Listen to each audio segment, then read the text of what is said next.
noloshayda aan jeclahay mar walba waxaan jeclahay muuqaaga inaan iska daawado 24 saac waxaan jeclahay agjoogaaga dunidan waxaan ugu jeclahay laba shay codkaaga iyo muuqaaga haddii aan waayo waxaan isku maleeyaa inay waxba iga maqan yihiin mar walba waxaan jeclahay sidaan adiga kuu dheehan lahaa mar walba waxaan jeclahay sidaan adiga kuu daawan lahaa mar walba waxaan jeclahay codkaaga hal maalin xataa codkaaga kama daalin waayo waqti walba waan u baahanahay sidaan biyaha ugu baahanahay oo kale ayaan ugu baahanahay codkaaga sidaan raashinkaan ugu baahanahay oo kale aan ugu baahanahay adiga muuqaaga dunidan waxaan ugu jeclahay araggaaga halka mar ay indhahayga ku qabtaan waxaan dareemaa farxaddaasna ma ahan qalbiga indhaha ee jirkaygu dhan ayaa aad iyo aad u farxaya waayo qofkaad dunida ugu jeceshahay markay hortaada taagan tahay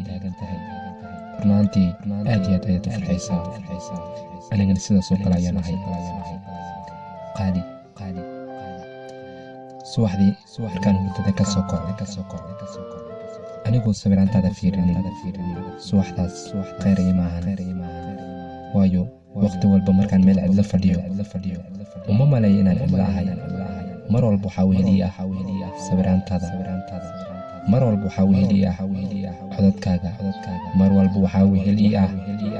farxaddii aan wada qaadan jirnay qaali shalay intaan adiga ku baranin kahor waxaan ahay ruux iska faraxsan asxaabtiisa ku dhex jiro inta badan waqti la qaato laakiin maalintaan adiga ku bartay waxaan jeclaystay inaan keligayga iska ahaado markaan keligaygan ahay cidlo ma dareemo waxaan dareemaa farxaddaas waxay ugu dhaliyaa adiga waayo sheekooyinkaaga hadalladaada muuqaaga markay horteeda soo istaagaan aan soo xasuusto intaasaa igu filan farxadda keliya anigaan haysto intaas